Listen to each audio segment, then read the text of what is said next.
Welcome to the hunt.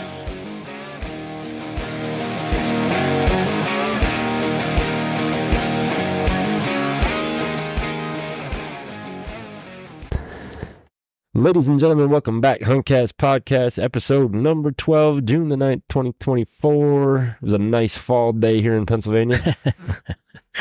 Yeah.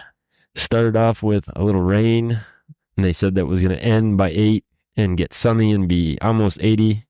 I don't think it broke 65 all day long. No.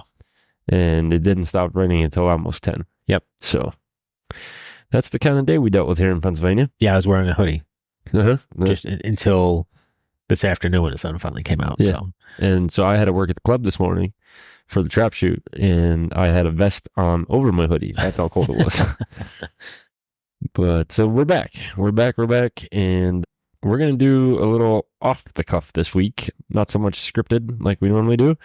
We got some talking points. So we'll start with IBO, International Bowhunters Organization. We got the second leg of the Triple Crown coming up this coming week, and I'll be shooting along with 4 kids from the shop. So they're shooting the youth class. I'll be shooting the adult class out in Franklin, Pennsylvania. And I don't know why I do this. Every time there's a competition, I change something on my bow. Every time. Yeah. And I said to myself, I get plenty of time this weekend. I'm going to get a new tape on the bow. I haven't shot it yet. I shot it and I know where my 20 is, but so basically what had happened is if you've heard in a couple past episodes, I shoot for Elite, and part of that deal is I have to shoot the Ultra Arrow. Well, they finally got me Ultras. Unfortunately, they were very different than what I had originally set up, so I had to play a little mad scientist, broke up the sandpaper, made some custom 95 grain tips. I stole bushings from an old set of competition arrows and different nocks, but I got them in at 385 grains for a 27 millimeter arrow. So Okay. I'm pretty excited about that. Is that the same weight? Not even close. 30 grains. 30 grains heavier than the 23s I had set up. Well, that's good though, because now you don't have to worry about your speed. Right. So it definitely did break my speed, bring my speed down. So I wasn't worried about breaking speeds, which is 290 feet a second for those of you that are curious. And I was getting a little nervous because those 23s were zipping out of there. But yeah, so hopefully I only went one tape down. I'm hoping.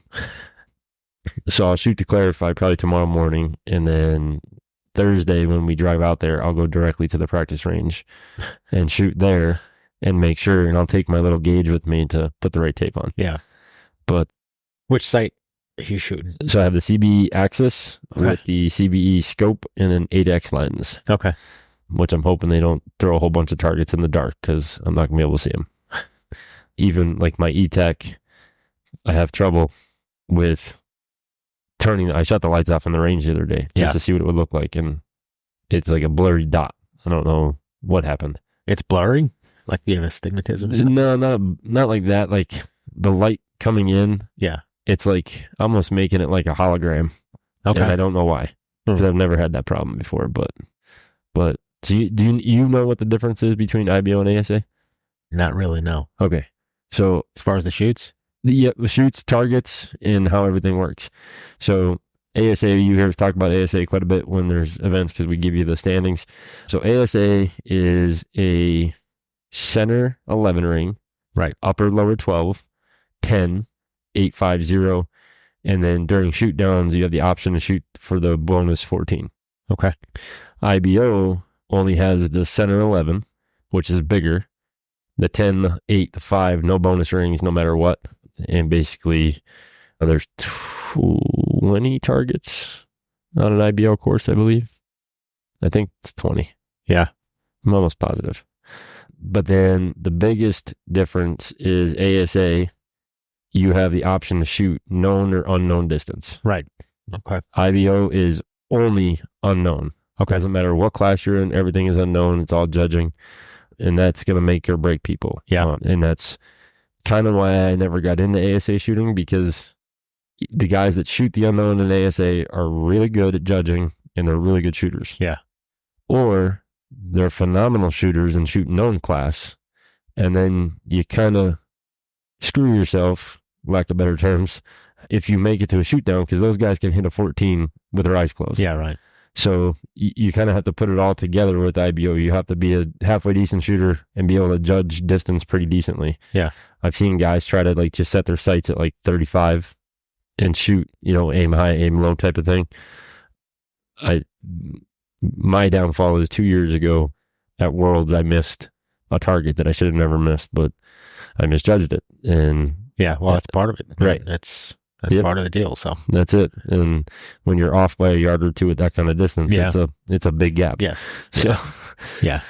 but so we talked about the arrows that I just set up. So because we jumped around a lot with everything going on with the shoot, we kind of tailed off on our arrow setups. Yeah, the tuning. During tuning. So where did we leave off, Dougie? So I think where we left off was we got up to the point where we're bare shaft tuning. Uh-huh. So at this point, everything should be in spec as far as your setup, Mhm. your rest. So once everything is in spec, now you're going to go to bare shaft. Right.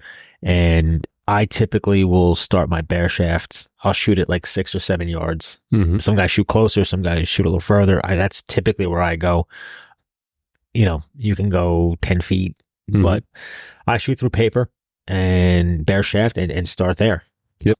And, you're looking for that perfect bullet hole. Right. And that's like Doug said. So I'll usually start at like 5 feet and just see what it looks like. So that's exactly what I just did the other day when I did this, because what scared me with the arrows I just got, they were 200 spine.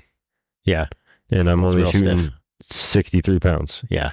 So I did have to make some big adjustments. You don't have a crazy draw length either. So. Right. So I ended up, what's nice about the Elite bow, and we talked about this before with moving cams and so on.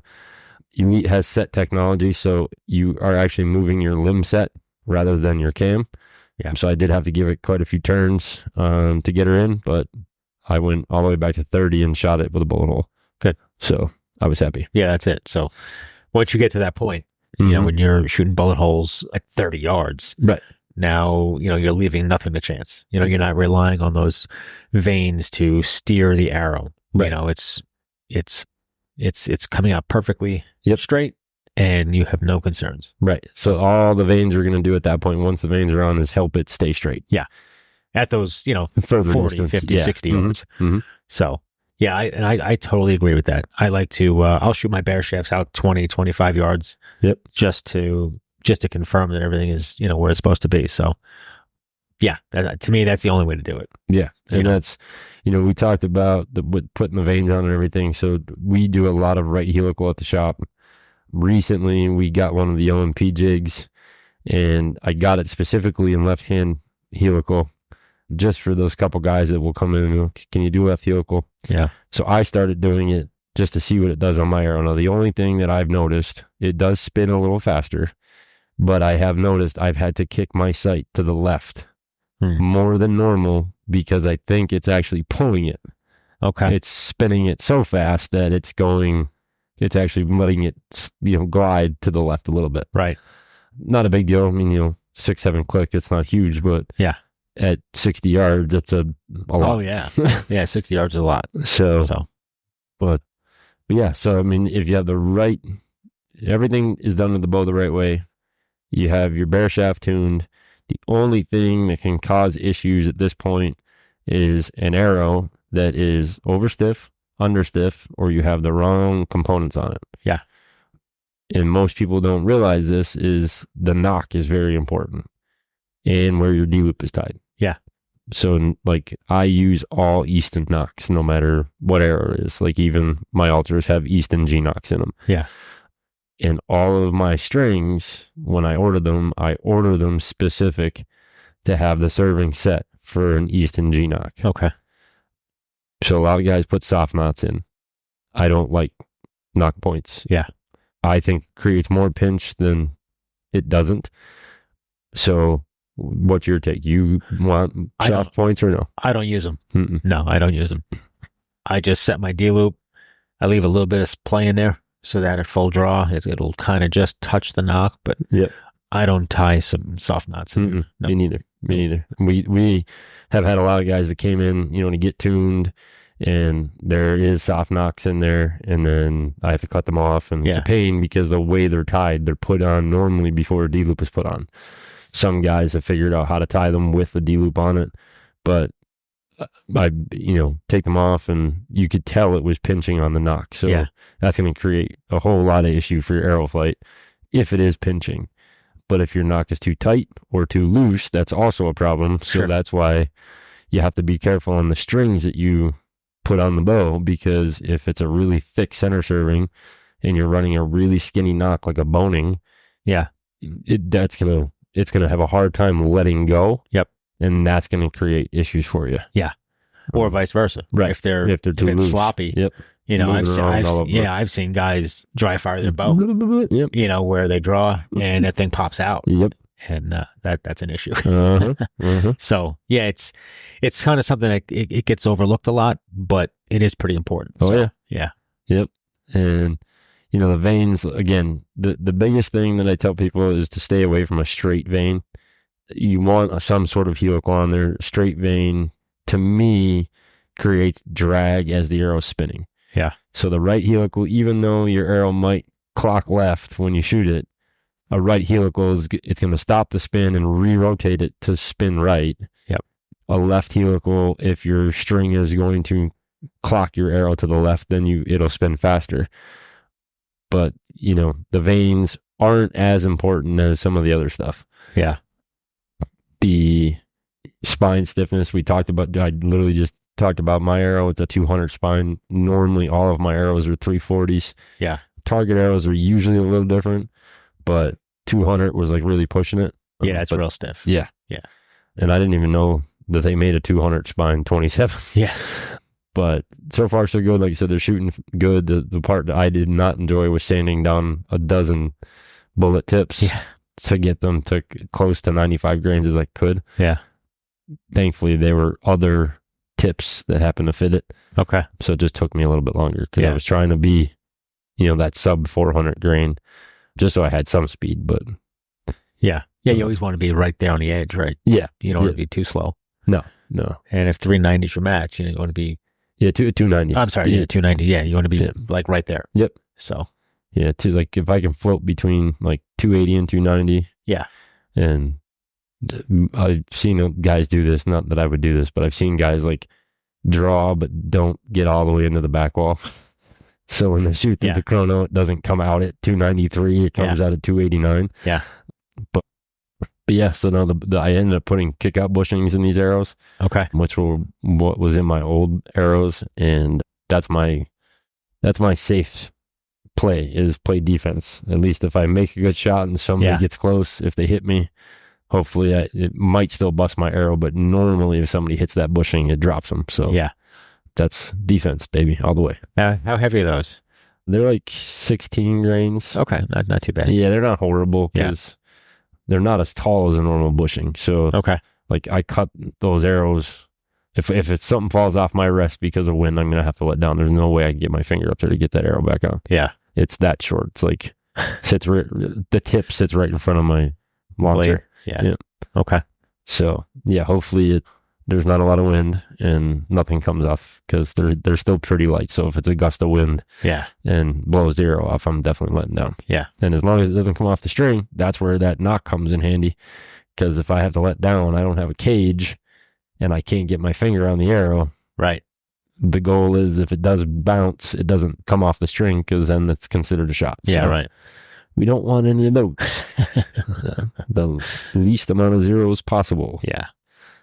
But so that's kind of the full spectrum on a tune, from keeping the bow as close to factory spec. Obviously, it doesn't happen every time, but you want to be as close to the spec as you can. And those are just guidelines. When they say, set the rest at 13/16, that's a starting point. Yeah. Everyone's going to shoot different. Every bow's going to be a little different. Yep. So, that's just guidelines. So it's not etched in stone. You don't have to absolutely, set it there. If it ends up being 7/8 or, whatever, 3/4, whatever it may be, that's okay. Right. But that just gives you a starting point. Yeah, just to get you somewhat close and then kind of work your way from there. And that's the big thing is you know, the goal with all these bows now that all have all these different features, you know, once you have the rest close, yeah, you might have to move it a smidge, but the goal is to keep the rest in the center of that shelf, so that way you don't have issues of fletching contact or, you know, if it's a drop away, the launcher, the forks hitting the inside of the riser, smashing off the shelf or whatever, because that all creates an issue once the arrow is leaving. And you'll know if you're getting fletching contact. You'll see if it's a cable, if it's the forks. QAD is kind of known for leaving black streaks down your veins. Other ones like ham skis and stuff, they're a little bit harder because unless it's like an Epsilon or an Everest that has that big whale tail on it. Like I run a Trinity Pro, but that's got a G-Flex blade on it, so I'll never know if it's hitting my vein. But normally you can see something unless they start like just zipping them off as, you know, as you're shooting. Then you know you have a problem. If you just start all of a sudden losing fletchings, there's a problem. And that could also be timing too. You know, the timing of the rest itself. So, and we've seen a lot of that. But usually if you have been shooting for a long time, you hear it. No doubt. You hear the arrow blow through the launcher.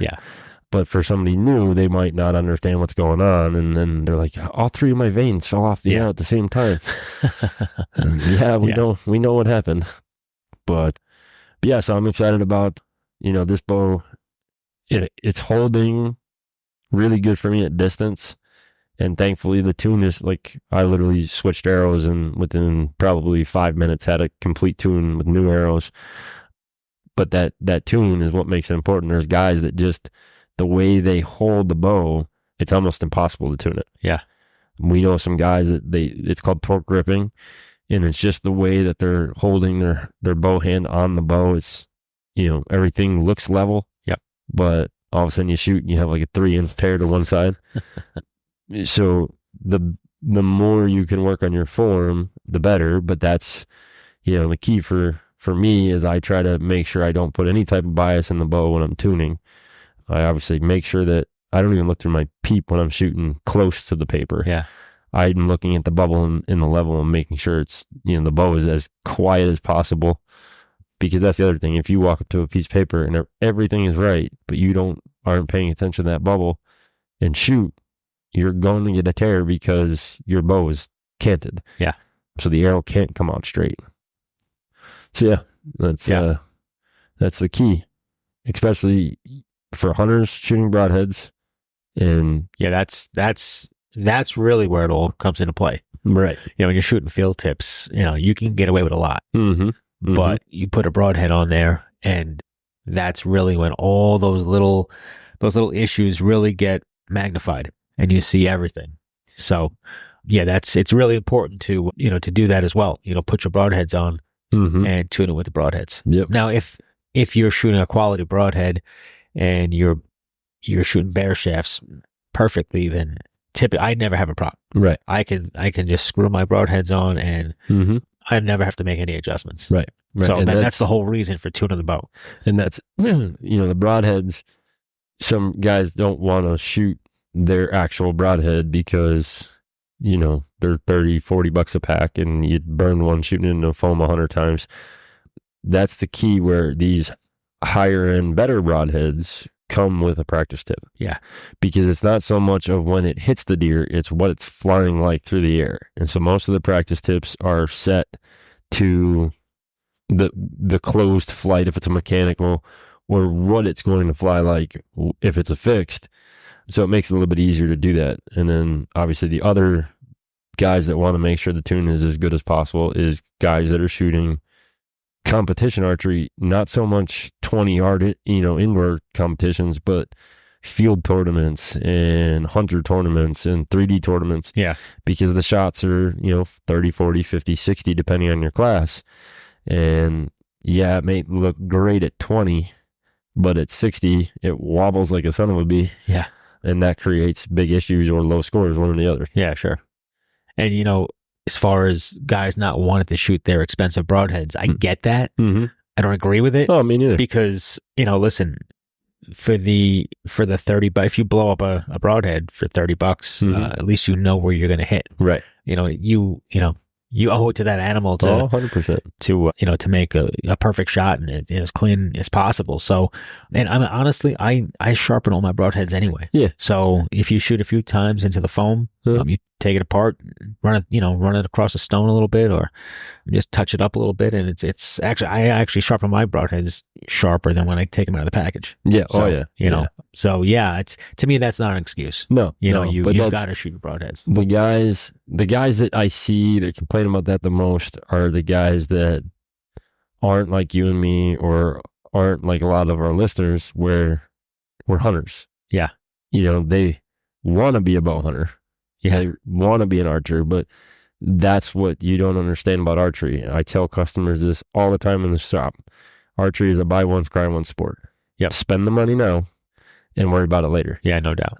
Because that's the thing, is if you don't want to buy 2 packs of broadheads so you have some that you can burn up, you're doing yourself an injustice by not practicing with broadheads. Yeah.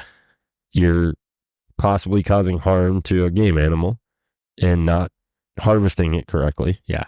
Or, quickly.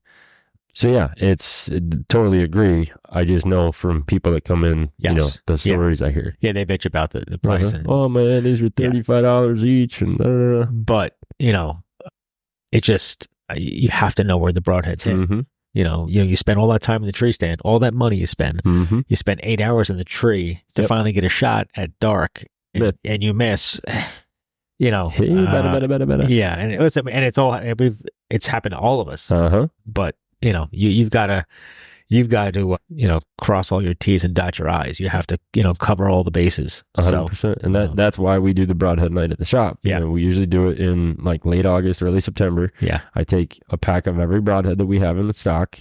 I open them up, and you can come in and shoot. We have broadhead foam, and you shoot the broadhead first, then your field tip. And everybody asks, well, why would I do that? Because if they hit in the same spot, the broadhead is going to do a whole lot more damage to your arrow than a field tip. Yeah, no doubt. So, but this way, that gives you the idea of, okay, hey, those are hitting exactly the same place, or that broadhead is a little to the right or a little to the left, a little high. Yeah. But this allows you to go through all the broadheads that, for us, what we have in stock. So whether it's a B3, a G5, Interlocks, Grim Reapers, Rocky Mountains, what's the new one that I just brought in? OZ Cuts. Yeah. So it gives you the ability to go, okay, that's going to be my best bet. Yeah. Without having to make major changes to my sight when I put my broadhead on. Yeah.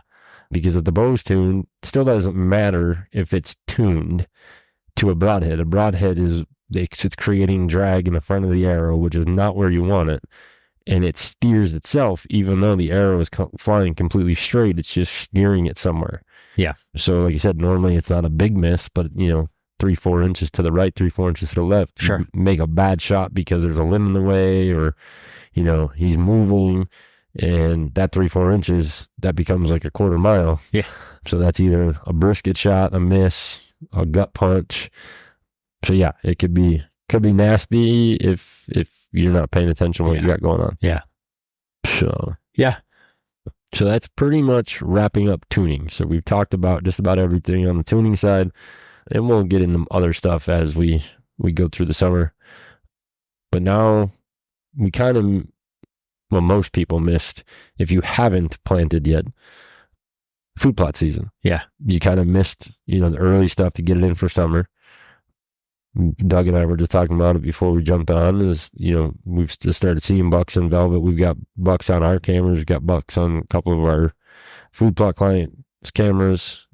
The bear that Doug likes, this bear. He keeps scratching his back on a tree. Yeah, the same tree. And it's funny when you see the tree without the bear on it. It's the bark is gone. It's a pine tree, and he has that thing rubbed down like an elk almost, like nice. It's tore up pretty good. So, but I've seen 3 different bears rubbing on that same tree. So yeah, it's funny. They like it. Maybe they're going for a swim after they're done. Maybe. It's right by a pond on one of our clients' properties. Yeah. But yeah, so right now, it's kind of a little too late to put in stuff to get ready for summer, and it's too early to put stuff in to get ready for season. So your next big dates will be July through September. Yeah. Depending on what you're putting in, maybe a little bit earlier. But like a lot of guys and a lot of these companies started selling, like, I'm just going to use Whitetail Institute because we have it in stock at the shop, is conceal. Yeah. So all these like big, high, like giant miscanthus type plants that are to help hide you going into a stand or keep the deer from seeing certain things. Yeah. That stuff's got to be in early. Yes. You like, Yeah, if you tried right now, that might get to 4 feet tall. Yeah. And I've seen conceal grow like stupid high, 12 feet, 13 feet. Yeah. And it works, but that's, don't go out and buy that right now and try to get in so that you have cover going into your stand. Yeah. You could. You could. You'll get 4 or 5 feet, maybe. Yeah. But I know I was at my camp last week and Finally cut the grass, huh? yeah, finally cut the grass. It was crazy high. It was waist high. But all the switchgrass that we have planted is probably, it's up to about 3 feet. Right. And, that switchgrass will get up 6 feet, And typically. so switchgrass, what Doug is talking about, which is kind of like a native plant, you can get that in right now. It won't get nearly as tall as it should by hunting season, but you can plant that now. But the stuff that they put in these mixes for these fences, as they say. Yeah. So the big deal with them is most of the companies try to keep any type of food out of them, because if not, they'll chew holes in it. Yeah. And I use miscanthus as, the example because that's something that grows wild that gets crazy tall. Yeah. And some of them do have it in there, but they don't even try to put that in there because of the time of year that you have to plant it. So like up here, we might still have snow on the ground by the time it has to go in the ground. Yeah, right. But yeah, so, right now it's, cameras, making sure your cameras are ready, getting, you might be able to do some fertilizing, you might be able to do some spraying for stuff of, in a plot that you're going to plant in the late summer. That's pretty much where you're at right now. That's just start really prepping. it. Yeah, you're prepping for winter plots. I know a lot of guys that spray. They spray their Gly and their 2,4-D. They're spraying like crazy now. It was so funny. I went into Tractor Supply yesterday. Yeah. I had to get chicken food, and there was a gentleman that was walking out in front of us, going up to the register. On the end cap, they had Gly. Yeah. And he's grabbing jugs. And I looked at it, and it's the same ones that you bought last year. Okay. Yeah. That were on clearance. Yes. He bought the big jug for $189. Wow. And what did you pay for them? I paid $20. 20. That's what I got there. I think they're $19.99. That's what I told him. I said, you got to start paying attention more. And he's like, why? I'm like, because my buddy bought like 6 of these last year for like $20. Yeah. He's like, get out of here. I'm like, yeah. So, as long as it's stored correctly, it's not going to go bad. Yeah. You just can't leave it, in places where it's going to be super hot or super cold because it kind of defeats it. Yeah. But yeah, so if you've never been to a Tractor Supply clearance area, I frequent there quite a lot. Yeah. Especially the clearance area because you can find all kinds of junk in there. Oh, yeah. I almost bought 3 deer feeders yesterday. They were 25% off. Oh, yeah. And they were already marked down. Okay. And I was like, do I really need them? Yeah. No, I don't need them. Yeah. I wanted them, but you want it. Yeah. Yeah. There's a big difference between want and need. So, yeah. So there we go. Sorry, I had to take myself off mute. But yeah, other than that, if you put clover in early and it's tall, you can trim it down this time of year a little bit. Don't drive it to the ground, but Yeah, raise your mower all the way up. Yep. And it cut it. So we're like some of these guys I've seen with the almost like a sickle ball mower. Yeah. The real long one. Looks like chainsaw teeth, goes back and forth. Yeah. Take the tops off and let it stand up. Yep. But minerals, cameras, anything that's gonna help them grow antlers, definitely a good time to put it out. Just make sure, again, if you're in states where minerals become an issue, don't put it on the ground. Right. Put it in something so that you don't have to dig up a whole bunch of dirt. Yeah. Guys don't understand that. That stuff seeps into the ground. It's still considered baiting if it was there. Yeah, it stays there. So if a game warden decided to be a real prick about something and come in and say, well, I got a whole bunch of mineral in this dirt right here. Yeah. And that's considered baiting. Yes. So, certain states you can get away with it. Pennsylvania is not one of them. Yeah. Neither is Illinois. Yeah. But yeah. So keep on top of it. Make sure your trails are mowed now. If you got some logging trails in there that you use to get in and out of your woods, get those trimmed down, get them cleaned of debris, sticks, and things of that nature that make noise. Yep. And then you'll do, that final sweep kind of late August, early September when you're planting everything else. Yeah. And I've seen guys go as crazy as like taking a leaf blower in before season and like blowing pathways to the trail. Yeah. And I mean, does it get rid of it? No, but it definitely doesn't pile up like it normally would. Right. So, but if you're a mobile type guy, even if you have your own property and you're mobile, you can't go around the whole property blowing woods out. So just walk quietly. Another good thing to do this time of year is your water source, Mm-hmm. right? You want to set up a little watering hole. Yep. Now days are getting hot, so this is probably a good time to set up some water sites, and because they do work. Oh yeah. I got a spot right here. You can look out the window right behind us, and I have a rock. It's a flat rock with a little divot, and when it rains, it fills up with water. And I've seen deer come lick the water off the top of that rock. So, and that's like dual purpose because there's probably a little bit of salt in that rock. Yeah, right. So that's getting wet. Yeah. But yeah, so we did a watering. We went to Tractor Supply. We got one of the, is it a Rubbermaid? Yeah. A Rubbermaid trough that they use for horses. And we dug it in the ground for a client and let the rainwater fill it up, put a stick in it, keeps the mosquitoes out of it, keeps stuff from trying to swim in it. Yep. And that'll bring deer in. You can do it by like digging a hole. You just really have to pack that really good. Yes. So that, it fills up like a pool basically. Yeah. But yeah, like if you have clay soil, it works best, obviously, because of the clay, you can kind of mold it to the sides. I've seen guys put tarps. Tarps will work. Garbage bags. Mm-hmm. You could put a garbage bag in there if you wanted to and just kind of throw some dirt to hold the edges down. And if you're going to use a tarp, use a black one. Don't we're not making an in-ground pool. Yeah. Yeah. So a black one, so it looks like a pond, basically. Yep. And, but yeah, deer, bear. I mean, my mother was just over at our property a couple weeks ago, and one of our big old bears came up the road, and with two ponds that are visible from my sister's house. And bear came walking up the road, dove right in the pond, got out the other side, shook off a little bit, and then went on his way. Yeah. But yeah, on those super hot days, everything needs water at some point. So. Oh yeah. And it's good too if you put one out in front of a tree stand within shooting range. It'll stop them. Yes. They get curious. So. Yeah, and the deer, they like that standing water, that stagnant, nasty, muddy, stinks and crappy water. They don't like fresh water. Nope. They will. They'll drink from a running stream. Oh, sure.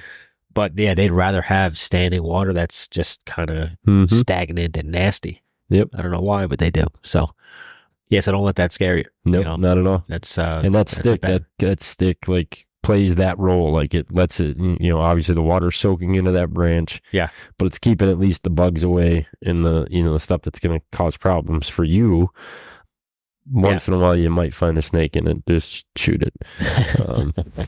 Well, it's also good to put those sticks in there so that if something falls in, they can get out. A chipmunk falls in, squirrel, whatever. They're not going to just drown in there. They can get out, right? And without drowning, ladder to heaven, rotting in your little pond. So, because that would smell bad. Yes, dead chipmunk floating around in there. Yes, no good.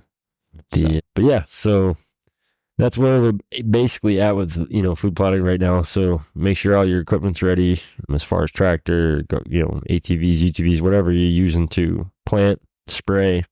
Seeders are cleaned out. We use bag seeders. So making sure you don't leave anything in there, because obviously if moisture gets to it, it creates a whole big mess in your spinner.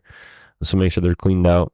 And other than that, that's really it. Get ready for putting the good stuff in the ground, tubers and beets and all that stuff that they're going to eat all the way through wintertime. Yeah, it's kind of a slow time for that stuff, but just be prepared. And you could lime, if your test comes back and you do have to lime, it's a good time to lime. Yeah. And if you don't want to use regular lime, granulated lime, powdered lime, whatever. No affiliation to us, but Deer Grow products do some great liquid products. So it's a little bit easier, a little less time consuming.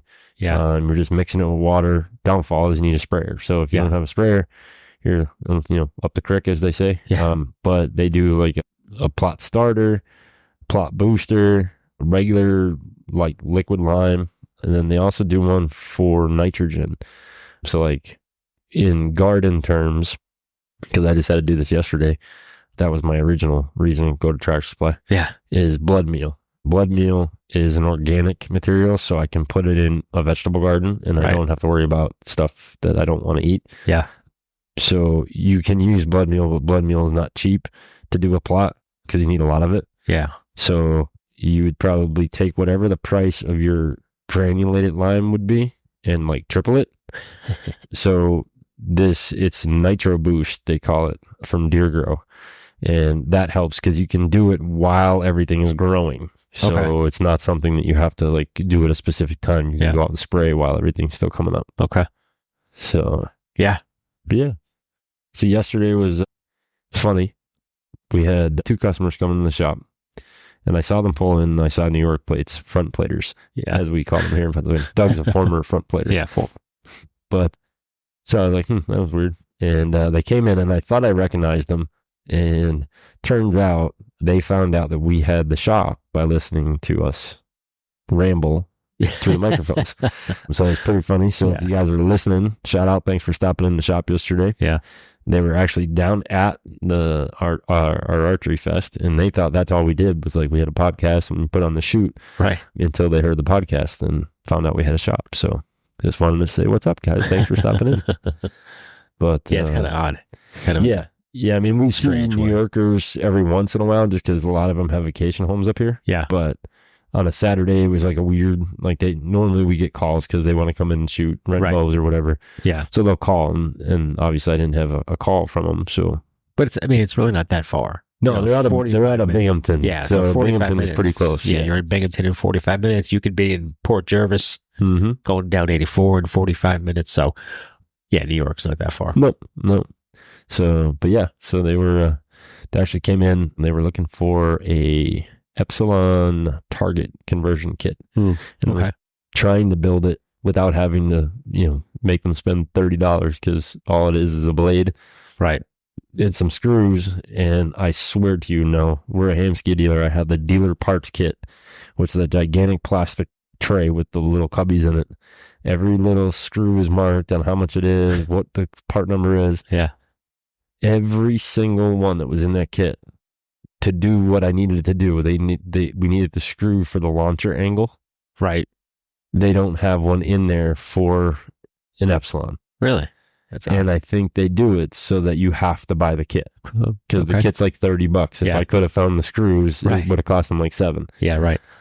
So I'm sure at some point one of them would have worked if I would have, if he had the bow there and we would have kept trying it. Yeah.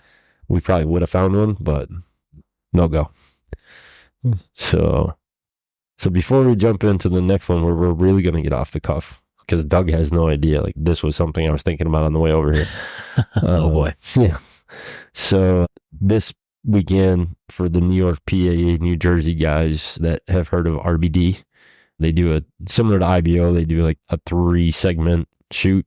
So today was, I know it was in Pennsylvania, but I don't know where, but our buddy Mikey Woomer, who also won first in his pins class last week at London. He's got 4 in a row now. Wow. And good for him. Guy's a shooter, man. Yeah. And he has not been shooting that long. No. That's the crazy thing. Yeah, he's new to this. And it's pretty funny because he was an Athens guy. Yeah.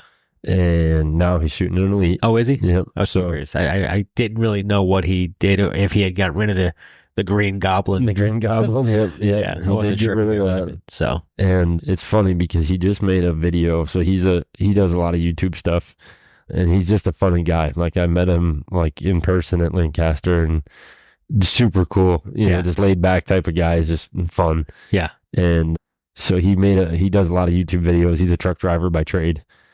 So like he drives all week and then like jumps in somebody's vehicle and goes to these shoots. But so yeah, he just made this video the other day. I didn't watch the video, so Mikey, if you're listening, I apologize. But he did get, it's not the same jersey I have from Elite. It's not the factory jersey, but I think it's a contingency jersey. So in other words, he's on like a pro staff, like a shop staff type deal. Okay. And I know he does a lot with, what was the string company? A3? No, it's like Beeline. Oh, I'm not sure. He's out of Western PA too. 60X is out there too. 60X is out there, but this is a local guy. And in fact, the girl that I shot with on the bail at Lancaster, she's friends with Mike as well. Okay. And she uses the same string. Oh, but I can't think of what the name of it is now. I don't know. So Ryan, if you're listening, shoot me a message and tell me what the string you guys are shooting. Yeah. But she shoots an Elite too. And you haven't seen my bow yet. I have not. So I changed my strings. That's what kind of made me change the arrows, because I already changed the strings and it made it faster. Okay. So then I knew I was kind of screwed with the arrows I was shooting. Yeah. So I'm shooting Laguna Teal Verdict, which is like that surfer blue, I call it. Yeah. But I put hot pink strings on it. Like that? Even it's a little darker, but more. I don't think we got anything in here that's that color. Yeah.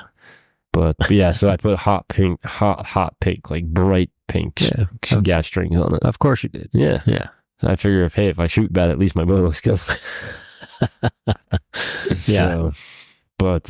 So the RBD that happened today, I know Mikey shot that. There was a couple local shooters from up this way that were shooting it. So if you haven't checked that out, check it out. If you're, you don't want to jump into like an IBO or ASA, this is a local type deal. I think they shoot 2 in PA and 1 in New York. Okay. And actually, I know one of the shops that like sponsors it. So yeah. So we're going to jump in. We got a little bit of time left. Yep. And so obviously you can't see us unless you've watched any of our YouTube videos. But 6 years ago, I probably weighed 30 more pounds than I do right now. And obviously my eating habits suck. I'm at the shop 5 days a week. Sometimes I don't eat lunch. I drink a lot of Red Bull. Yeah. And Pepsi. I wasn't here. Yeah. But no, I have a Pepsi sitting in front of me. Yeah. So last year in August, through the shop, we did a hike up to the high peaks with a couple of the parents and the Joad kids. And the high peaks are up in the Adirondack area of New York State. Yeah. And I felt good going into the hike because I've hiked 100 billion times up there and I didn't think it was going to be a problem. And it really wasn't a problem. I was just very tired. Obviously, I'm older than I was when I was doing it. But ever since, like, no matter what I do, it's like I can eat all day long and still not put a pound on. Yeah. And what makes me nervous is I have a surgery coming up in a week and a half, and like I'm not going to be able to eat like normal food. Yeah, diet. Yeah, liquid diet basically. So obviously I have mountain ops and stuff, protein meal replacements, all that stuff to get ready for that. But on the drive over here, I was like, it was so funny because I happened to be going through a drawer at the house and there was a picture from when I was in high school. Yeah. And I weighed like 200 pounds in high school. Oh, yeah. And I mean, it wasn't like a heavy 200 pounds. I was just 200 pounds. I lifted all the time, played sports, all that stuff. Well, you're like 6'2". So.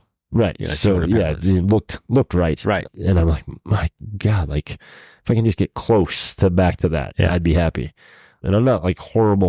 Like I'm not, for those of you thinking like I'm anorexic or something. No, I'm like 158 pounds right now. Yeah. But I was like 166 2 months ago. So I've lost 8 pounds over the last 2 months. Now you, on the other hand, I didn't know this until last year, ATA. Yeah. So I had no idea. I met Doug. He looked the same as he does now. I didn't see any difference. Yeah. But so you were on the opposite spectrum. Yes. Well, which is kind of normal. As we get older, usually we gain weight. Right. But for me, probably 3 years ago, 3 is COVID. So 4 years ago. Three or 4 years ago, I just kind of committed to it and changed my lifestyle and I lost almost 60 pounds. Damn. Yeah. Yeah. Big time. So- No, I know Doug does like a lot of like watches how much intake he has as far as what he's eating for dinner. Yeah. Which, I count everything. Yeah, I couldn't do that. But yeah, so I decided, with the surgery coming up, and I know I'm going to end up losing weight during that week. Yeah. That I need to kind of get back into the swing of things and get back at least to, 180 mark, which is where I was like 2 years ago, 3 years ago, before we had the shop, because I was eating all the time. I was working from home. I was on the road. I was eating fast food, and it wasn't muscle weight, but I weighed 180 pounds. Yeah. So my fear is I can't go to the gym because of what I did to my back at the gym 7 years ago. Yeah. So not like I can't walk or anything, but I pinched a nerve that like is almost impossible to pinch. Basically behind the bone in your ass. Yeah. Behind that. Okay. I was on a leg press machine and pushed the weight up, and as it came back down, it felt like somebody took a knife and jabbed it into my hip. Yeah.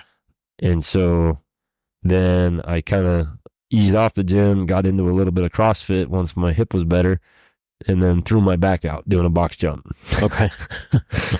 So the gym is not where I can go to do this. So I needed to figure out as I was driving over here, okay, how can I do this and still be able to gain weight, because I need to be active in order to gain muscle. Yeah.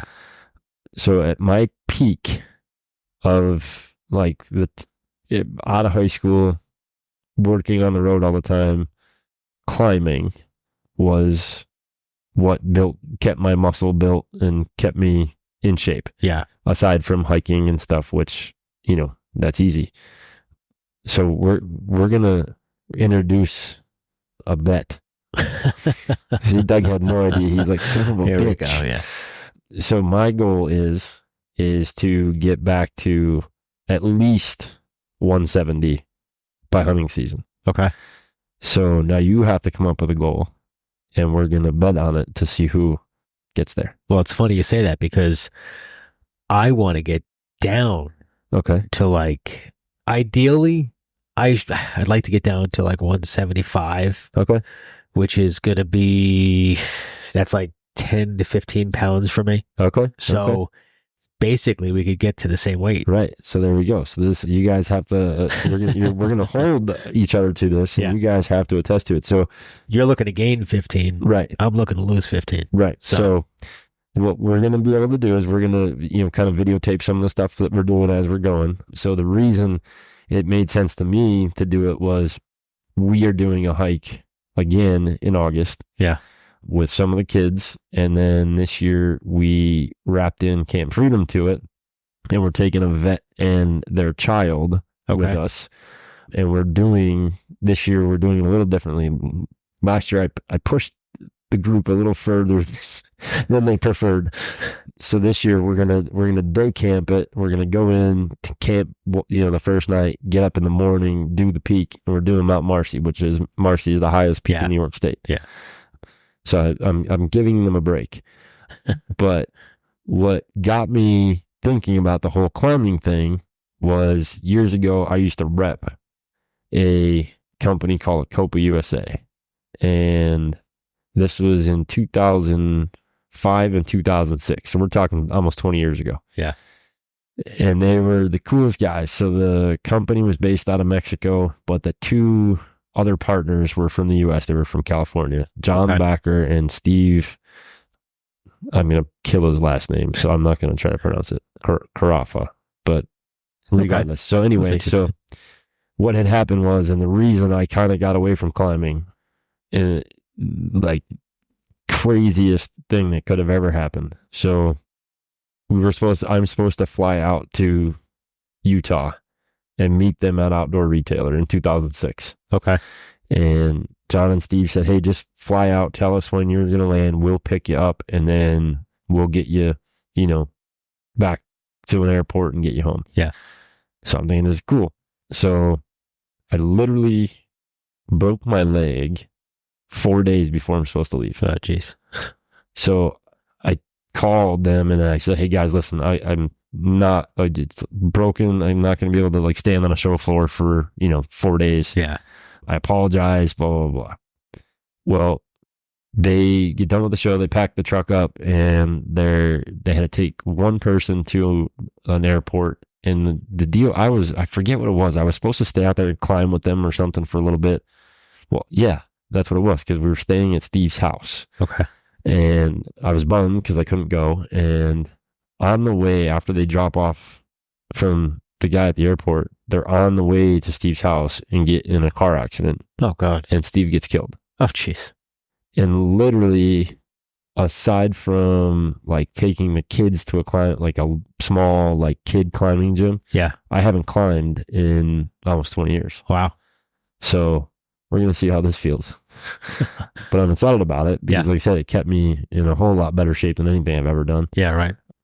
But yeah, so I just thought it was funny to be able to kind of loop this whole conversation together. But yeah, I kind of figured Doug had a goal somewhere.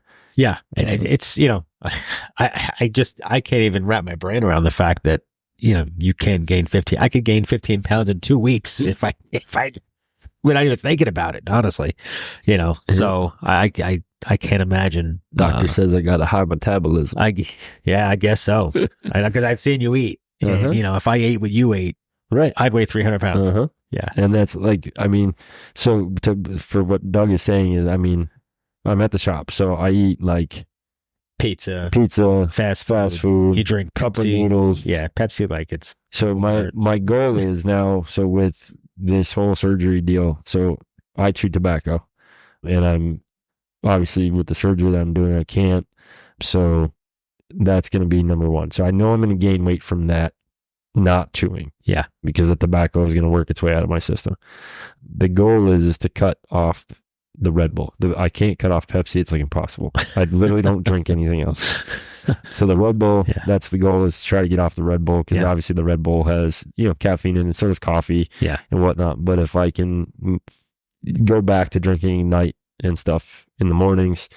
Well, one thing at a time. Yeah. Yeah. So we're not just jumping off the wagon. Later. We'll work on the Pepsi later. Right. We're just not jumping off the wagon. Yeah. Yeah. But yeah, so we're going to, the reason I bring up the climbing deal, and this is the perfect way for Doug to lose some weight.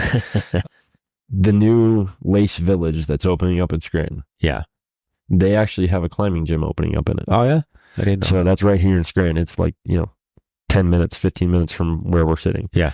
And they have so I signed up to the emails yesterday because they're not open yet. Okay. But they're going to be sending out emails. And worst case scenario, there's one in Wilkes-Barre. So, okay. But yeah, so we'll get Doug on a climbing wall. He's going to learn how to fly fish. This will be great. Yeah. But no, it's funny because, especially for hunting, if you are going in the backcountry, which Doug has done, I have done. Yep. A lot of guys from the East Coast don't realize that they have no balance. Yeah. When it comes to certain things. Yeah. So the climbing aspect actually helps because it's a hand-eye coordination deal. If your hand and feet can't communicate, well, you're not going to be able to walk on the side of a mountain if you can't climb on a wall. Yeah, sure. So that's the other benefit of it. And it'd be cool. It's been a long time. And like I said, that was when I felt my best. Yeah. Hopefully now that my age is getting up there, that doesn't give me any issues. But yeah, so I'm excited about it. So that's the goal. So we're at 175. We're going to call 175 or 170? 175. 175. Yeah. All right. So we're writing it down. Yep. That's the goal. By, you said, October 1st. October 1st. Okay. October 1st. Okay. So. All right. So you guys are the witnesses. Yep. You heard it here. And like I said, we'll do some videos of different things to kind of show you what we're doing. I am going to call my buddy out at Primal Pursuit. Yeah. And get an elk quarter. Oh, yeah? Okay. And put it in the pack. Do some hikes in the morning, I think. Okay. That'll get me going. And it's so funny because one of the guys that was at the club today, we talked. He did a Spartan race yesterday, and I did a Spartan race like 6 years ago. Yeah. And just looking at that picture, I was like, man, if I can just get to that, I'd be happy. Yeah. But that was we trained every day until we did the roast, and then after the roast, I felt like crap because one obstacle killed me. I had to do like 60 burpees, and I was like, yeah, okay, I'm done. Yeah. But yeah. So we'll see what happens. Okay. We'll see what happens. So that's cool. That's the goal. And then next week is Father's Day. So I'll just be returning. I don't know if I'll be back to record from IBO. It depends on how Saturday goes. If Saturday goes good, I won't be home in time to record. Right. If Saturday goes like crap, I'll be home to record. In a bad mood. Yeah. Cranky. You'll hear all about it. Trust me. Yeah. But yeah, and then the following week, I probably will not be on. Doug will be your lone host. Yeah. Well, possibly. We'll see. Surgery's on Thursday. Okay. Sunday's 4 days after. So we'll see what happens. And just to clarify for everybody, you keep saying surgery. No, it's oral surgery. Yeah, it's oral like, surgery. They're not taking body parts. No. It's from what everybody tells me, it's super easy, but it's a procedure. I'll be in there for an hour or two. Yeah. But yeah, so we'll see how the pain is. Yeah. And go from there. And that's why you won't be able to eat. So kind of just.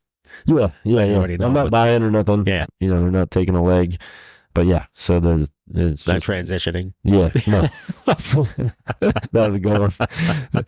Caught me off guard. Yeah. But yeah, no. So I, years of neglect of going to the dentist finally caught up with me. So we're going to take care of some stuff, and then we're just happen to do it all at one time. It's like a tattoo. You get a big tattoo, you sit there for a couple hours and go through it. So that's it, one shot. Yeah. So we'll see. Like I said, all they keep telling me about is the pain. So I'm like, oh, great. Yeah. But yeah, so we'll see how I feel. Liquid diet for sure for at least the first couple days, probably the first week, but we'll see how the jabber works in talking. Yeah. By Sunday, if I can get on and do that. Yeah. But other than that, we'll have a little more direction too. This is kind of we threw this together today. It was a busy weekend. Busy week. Both of our kids graduated this weekend. So my two girls and Greg's son, they're in the same class, and they graduated, so it's been a busy weekend. So, and then this week is IBO, and next week I get surgery. So, and it's just a rough time of the year, but we promise we will have interviews coming up. Yes. We're just kind of going with the flow, but it seems to be, and we don't see a lot of emails that come through, but I know a lot of people that do listen kind of like just, off the cuff, listening to our opinions on things. Yeah. But we will definitely have a bunch of interviews coming up from everybody that was up at Archery Fest, and we'll go from there. So, and we will get back to videos, we promise. Yes. It's just like crazy at the moment. So it's just super busy. So because next Monday we have to go. Next Monday? Yeah, next Monday we have to go to one of our clients' properties. So but yeah. So other than that, we will be. Well, either I and Doug will be back, or Doug will be back next week on the 16th for Father's Day. So, and then we'll go from there. Yeah.